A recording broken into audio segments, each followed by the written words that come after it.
This chapter is how to get your picture in the paper. And it wasn't until many years later, 1943 to be precise, when I was working in the shipyards, and that I returned to the idea. Because we just said that he wasn't interested in lawyering anymore because he didn't know Latin. I was bored with being in the shipyards. Many of the colleagues were sharecroppers from the South until then had only worked on farms. Most of the young men who were educated had gone into service. I'd been drafted several times, but I was working for a man who didn't know anything about building a ship, but who'd been hired by Kaiser to do so. I was his assistant, and every time my name came up, he would write to the service that I was essential. The colleagues only talked about was how many acres of land it took to feed a cow or what they had done the day before at the yard. I found it monotonous. My father had always had a great respect for the Masons and suggested I join them and obtain an application for me from a friend. I put in the application to become a Mason at Paul Revere Lodge in San Francisco. When you apply, the Masons investigate you thoroughly, and the last thing they do is to bring you before the officers of the lodge to be interviewed. They asked me to come over to one of the officers' homes. I arrived early, and while I was sitting there waiting to be called, an energetic young man came in. "How are you doing? My name is Andrew Batisco. I'm an assistant district attorney in San Francisco, and the reason I want to join Paul Revere Lodge, ... The words exploded with enthusiasm. I threw up my hand. "I'm not one of the people interviewing you. I'm here to be interviewed too." Just as suddenly, as if I had let the air out of a balloon, he said, "Oh," and sat down. We both passed the interview and were accepted, and we took the degrees, and we came to know each other quite well because we would go on the same night to be coached on the Masonic rituals. The rituals were all oral and had to be memorized. Andy had trouble memorizing them because he was working as a district attorney, but I didn't have anything on my mind except working at the shipyard, which didn't take any great intelligence. The coach would tell me the ritual one time, and I would know it. I'd then spend time with Andy coaching him. Andy told me, "You know what? You got a total recall memory. With your memory, you'd be a great lawyer." But I don't know Latin. You don't have to know Latin, maybe 8-10 phrases, and you can learn those in 10 minutes. Nobody talks Latin. Lawyers talk English. There's nothing to it. He suggested San Francisco Law School. I went down to San Francisco Law School, which was a night school, and I saw the dean, Packy McFarland. I told him what I'd been doing, and I explained I had been to college. "Well, you've got a pretty rounded education in life. What we'll do is we'll let you in as a special student. That means if you get a B average or better through the whole 4 years, we'll give you a degree. If you don't get a B or better average and you get a C or better average, we'll give you a certificate of completion and you can take the bar. You won't get a degree, but if you pass, you'll be able to practice law." That sounded fair to me. Law school came. I wouldn't have got a certificate. Well, maybe my average better than that by the end of it, but I would have quit ahead of time. Law school came easy to me because I had been working as a journalist and writing advertising copy, so I knew how to write and I knew how to see a story. I could look at the questions on the exams, take them apart, and what the elements were and answer them, and I did it very quickly. I could finish a 3-hour exam in about an hour and a half. Wow. One of the instructors in contracts took me out for coffee after the first exam. "You know, you're upsetting the other students. You're in for a 3-hour session and you're walking out in 1 hour." "Yeah, but I'm passing. You're getting A's. But you're making the other students nervous, and the fact that you're getting A's is making it worse. What you should do after this is stay in the room, sit there, and don't leave for at least 2 hours. If you're finished in an hour, just go to it and correct it or reread it, or pretend you're rereading it, whatever you want to do. Just stay in there at least 2 hours." After I graduated from law school, Andy told me the next thing that I should do is get some group of people that might come to me as a lawyer. I had a ready clientele in the show folks of America. Because his father had been working as a general manager of Cole Brothers Clyde Beatty Circus back east when World War II broke out in Europe, and the President Roosevelt began the Lend-Lease program. America was building ships and everyone was going to work, and it was getting too hard to get people to work at the smaller jobs in the circus, such as putting up tents and taking them down. So my father decided he would hold a circus business until the war was over, and he came back to San Francisco and rented a store at 28 Taylor Street where he sold novelties. What he stocked was determined by what people came into the store to sell. My father didn't care whether he needed it or whether he could sell it. He would buy it anyway. He divided the store into two sections. In the front half was cash register and all merchandise was on sale. In back, carnival and circus people would hang out and cut up jackpots. They'd tell war stories about their experiences in show business. If someone came into the front of the store, one of the circus people would go into the front and make a sale. Each would make up his own price for what he thought the traffic would bear. Then he would put the money in the cash register. Every day or two, my father would go to the cash register, take the money out, and put it in the bank, or he would use it to buy more stock. Sometimes my father and mother would take their car and visit other carnivals, leaving the store open, giving the key to someone who would hang out in the back. And if a customer came into the store, sell them merchandise, and put the money in the cash register. One of the carnival people who hung out around in the back was Mary Reagan. It was Mary whose husband had obtained the application for Masons for Me. Mary decided the circus and carnival workers should form the organization. She contacted Show Folks of America, and Show Folks of America, I want to just highlight. Oops. Just want to highlight this Cole Brothers Clyde Beatty Circus. And Show Folks of America.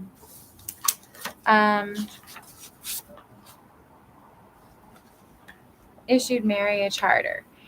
He knew a lawyer in town who would put together a nonprofit corporation, and I asked some relations to be the incorporators. We decided to have the first meeting across the street from my father's store in the lobby of the hotel because we couldn't get everyone in the back section of my father's little store. Show Folks of America raised money by donations. In those days, $50 was a big donation, but we raised quite a few $100s and moved over to Market Street, renting a huge loft several floors up. And members went there to fix it up. Jack Brown decorated the entire loft with a circus motif with clowns. Others donated rugs and chairs, and soon we had quite a nice club room on Market Street. When the circuses and carnivals closed at the end of September and the show people came to San Francisco, they had nothing to do, and I would take them out canvassing door to door for politicians. The carnival people all knew how to make friends and get people on their side. Sorry. I'm afraid some of them weren't as honest as they should have been, but that was politics. Show Folks supported some of my candidates, and when the candidates were elected, they knew that part of the success was due to the carnival people who had gone door to door for them. So canvassing. Canvassing, which is a word that we know from canvassing, which is systemic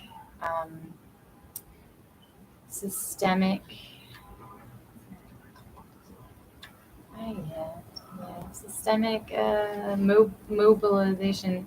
That's not what it is. The Coalition of Concerned Legal Professionals. Oh, systemic organization.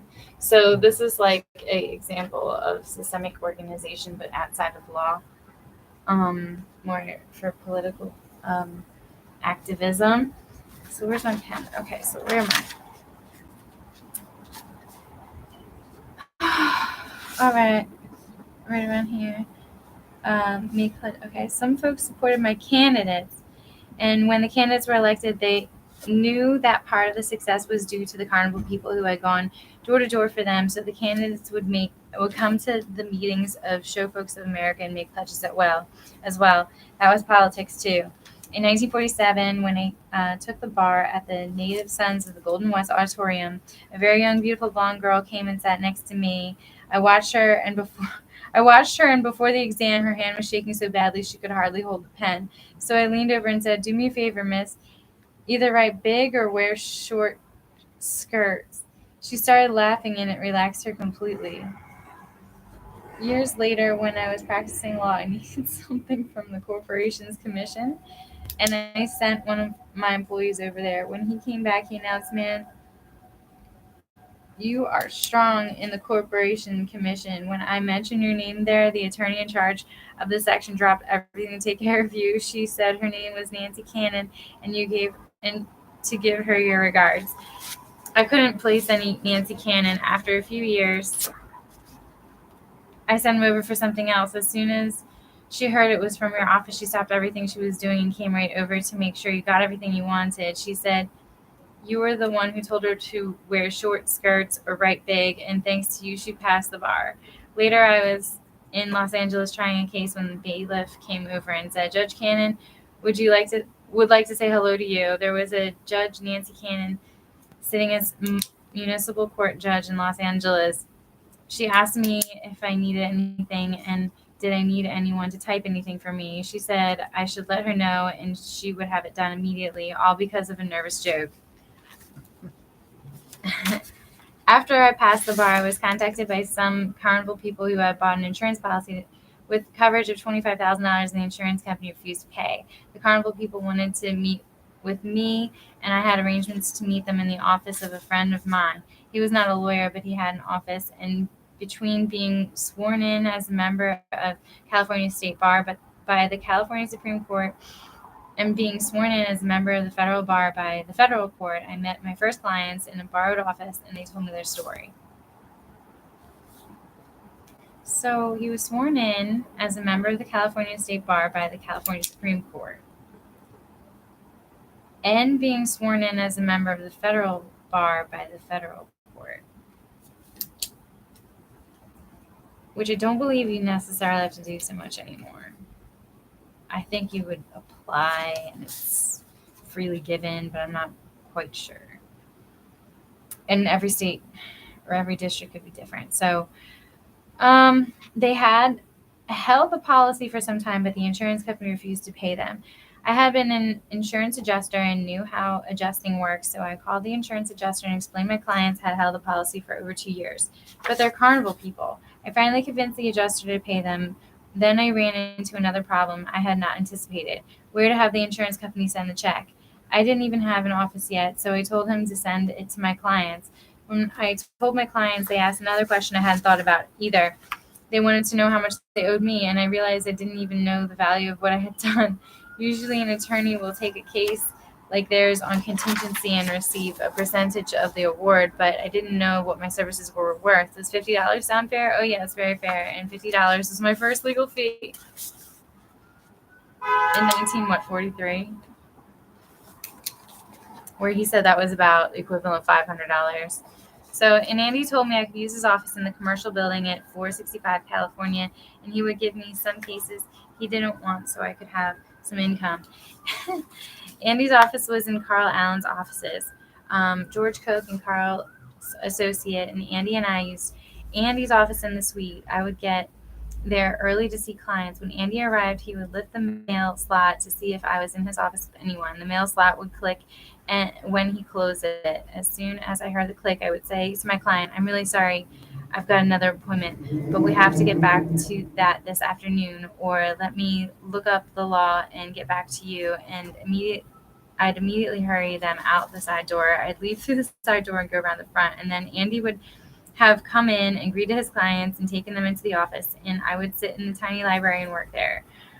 One of the other lawyers in the office was Joseph McNamara.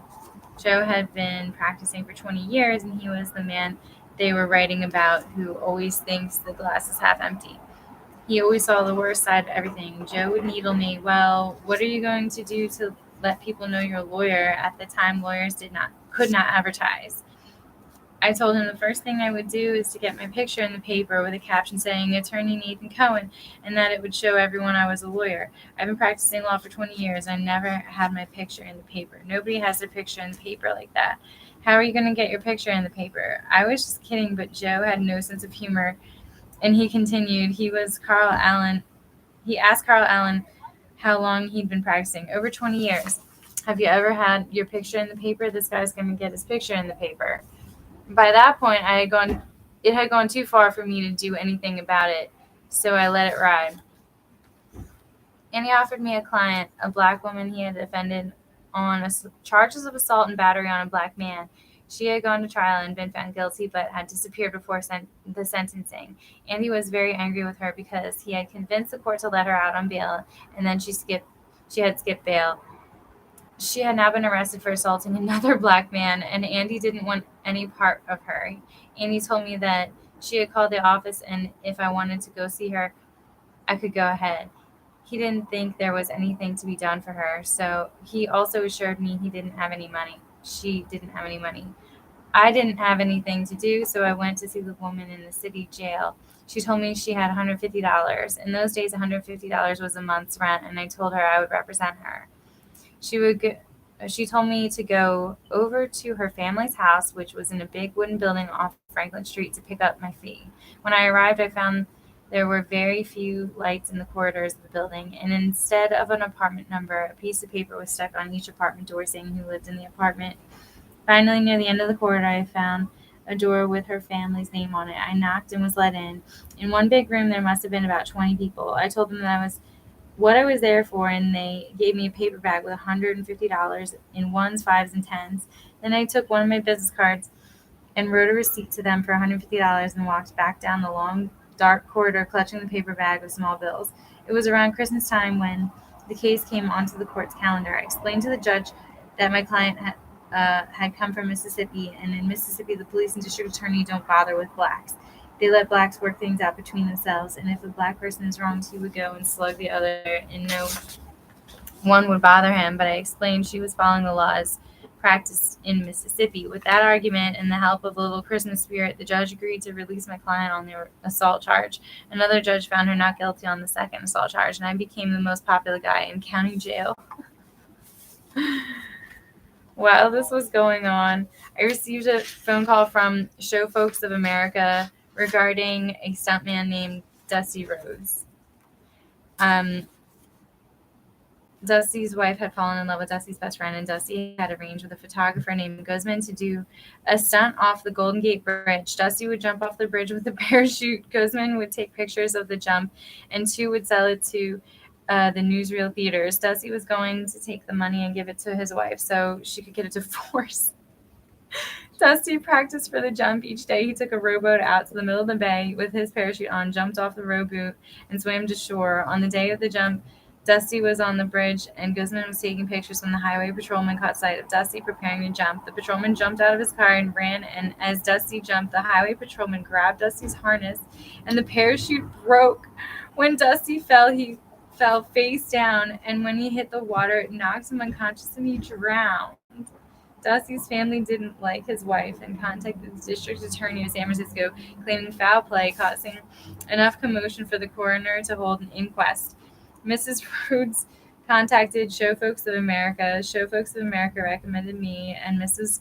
Rhodes retained me to represent her at the coroner's inquest. Unfortunately, I didn't know where the coroner's office was or what a coroner's inquest was, but I figured I could work that out. I went over to the coroner's office with Mrs. Rhodes and Mr. Guzman. The coroner's office at that time was behind the Old Hall of Justice on Kearney Street.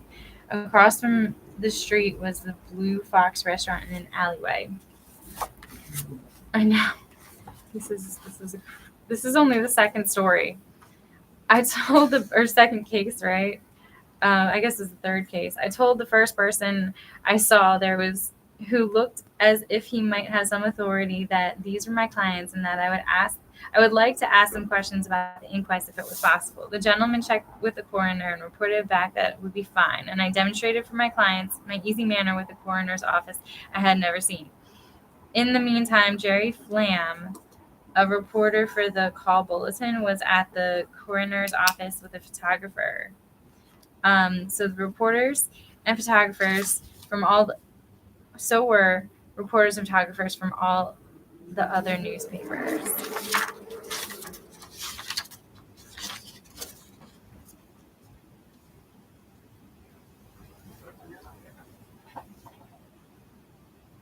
Flame is in here somewhere in the preface, I believe. So anyway, moving on. All newspapers are there. So I knew Jerry and asked if his photographer would take a picture of Mrs. Rhodes and Mr. Goodman and me. When the other photographers saw us being photographed, they rushed over too, and soon the shutters were clicking away at myself and my clients. Maybe I would get in the newspaper after all. At the inquest, the coroner showed the film Guzman had taken while Dusty was preparing for the jump. The room was dark except for the screen. I was sitting next to Mrs. Rhodes and Mr. Guzman, where I noticed Bob Campbell, one of the photographers for one of the larger papers, had moved down near us when it was dark and had turned around to take a picture of Mrs. Rhodes and Mr. Goodman.